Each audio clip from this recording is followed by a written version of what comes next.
I have a friend from high school who has a teenage daughter that recently started having fainting spells. I remembered that my nephew had this issue as a child and texted in Messenger to ask my older sister about what they found out about him and if it sounded like my friend's daughter. I asked via text because she is pretty busy. She answered that he still has it and it's a condition he has with anxiety and it overwhelms his heart sometimes. An hour or so later she started talking, again, via text, about how her son and daughter, both young adults now, are mentally handicapped and have psychotic episodes.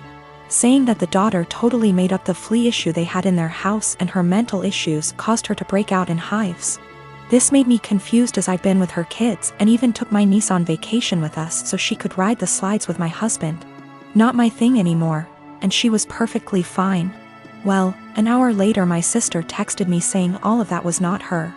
After she had told me about her son's anxiety issue, she had went to work and her husband. Yes, her husband had pretended to be her and even Googled all this BS up.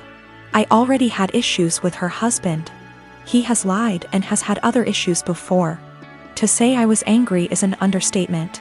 Her husband, who is not her children's father, was bad-mouthing and telling me her kids are mentally unstable. Carl already has a past of being like this to her kids and my sister went along with it. I told her, that was it.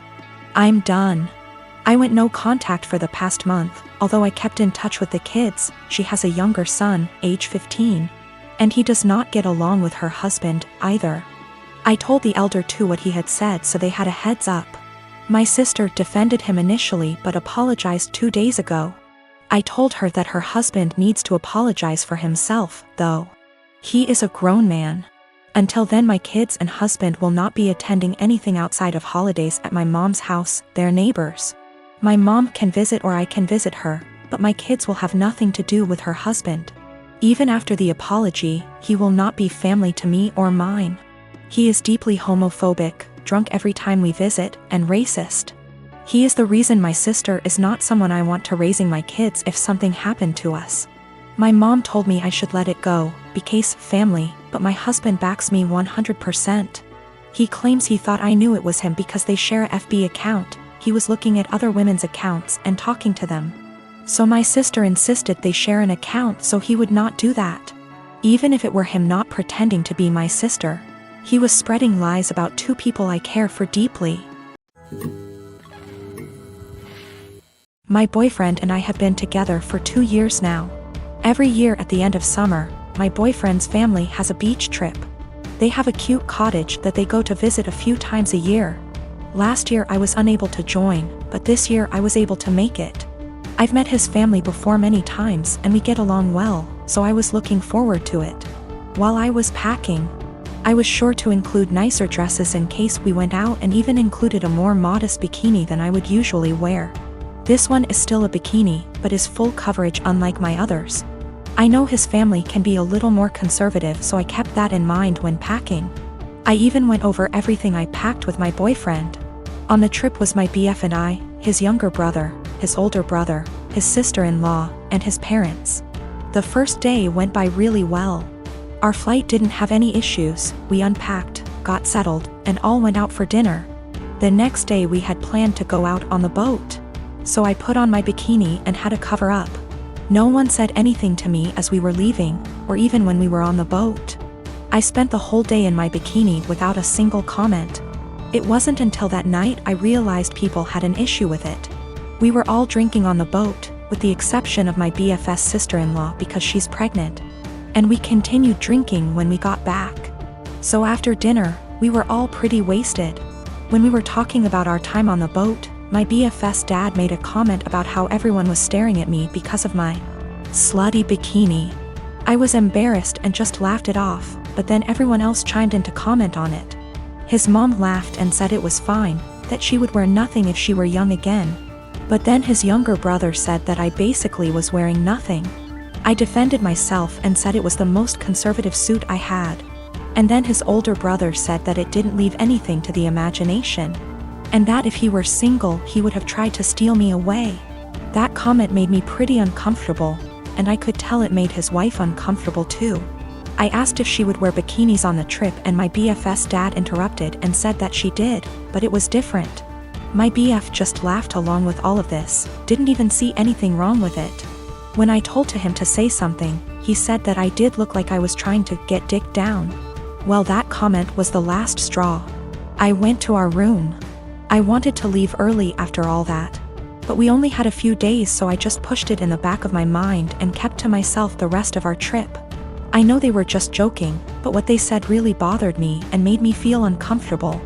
I'm not sure why my BF doesn't get that. He just keeps saying that they were joking around. But it obviously wasn't very funny to me, so now he's saying I ruined the trip by moping around the rest of the time. My husband Nick was married to his first wife Vanessa for 5 years, and they had 2 amazing kids, Luke and Lila. Sadly, Vanessa died in an accident 11 years ago when the kids were very young. I started dating Nick 8 years ago, and we started off very slowly for obvious reasons. Nick has always been a little more distant than anyone I'd ever been with. But he and the kids lost Vanessa so young that I understood it. After 3 years of dating, Nick asked me to marry him and I moved in. I've always had a really great relationship with Luke and Lila, and they were happy for me to marry their dad. I had wanted an actual wedding, nothing big. But Nick really didn't want one, so we got married at the courthouse with just Luke and Lila present. We had a really fast engagement, but it worked for all of us. I have loved being Luke and Lila's stepmom and officially adopted them after I found out I was pregnant with our son, Casey. The kids have been so great with Casey and help out so much. Nick was wonderful during the pregnancy and had always been a really loving dad and husband.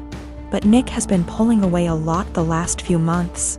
He's been even more distant than usual and working late nights and going away with friends almost every weekend. I've tried talking to him, but he's been impatient with both me and the kids. I found out I was pregnant in June and am now 21 weeks pregnant with a girl. The kids are excited to have a little sister, but Nick just seems so indifferent to everything and everyone. He's been missing soccer games, Lila's birthday, doctor's appointments, etc. Casey is too young to notice, but Luke and Lila are so hurt by their dad's absence. These kids are so good and they lost their mom so young, and I'm infuriated that Nick is ignoring the kids like this. Last week, I finally sat Nick down and told him that he needs to stop disappearing and be more present in our lives. We're going to have another child soon, and before we know it, Luke and Lila will be grown up and going to college. After an hour of arguing, he screamed at me that he wished Vanessa was still alive and that I had switched places with her and died instead. He also threw in some awful comments that I need to stop pretending I'm Luke and Lila's real mom and that I'm only half the mom Vanessa was. The final straw was him saying that he never even wanted any kids with me, but did it so I'd keep busy and leave him alone. I'm so beyond hurt right now. I know I'm just his second choice.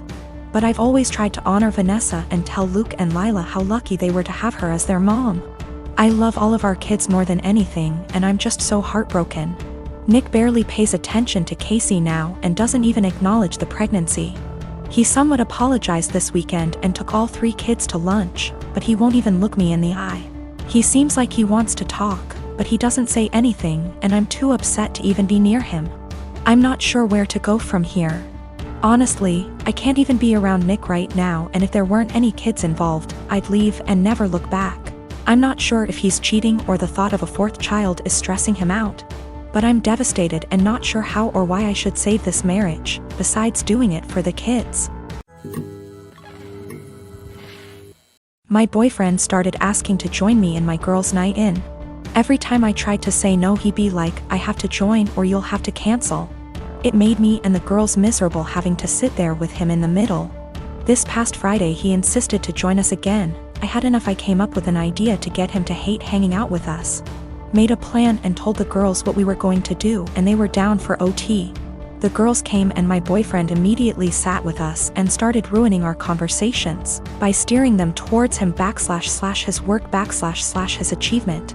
So here's what I did. I started bringing up gross / embarrassing subjects, and the girls were eating them up by talking about them in details.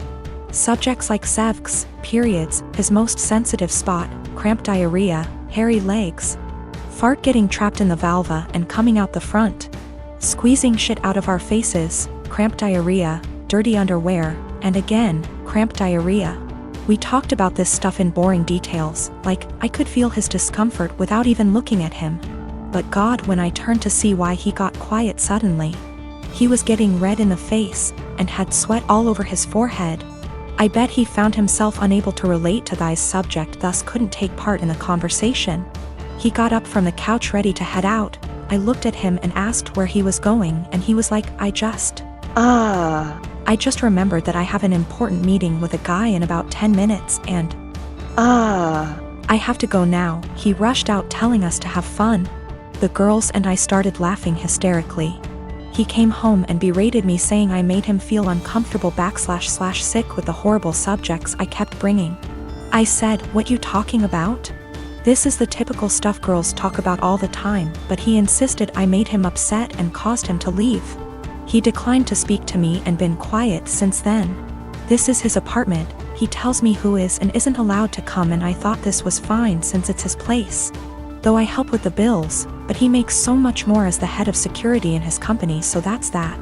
I just can't believe how dense and blind I've been to his negative ways. He's still giving me the silent treatment, and I've decided it's just a lot to take.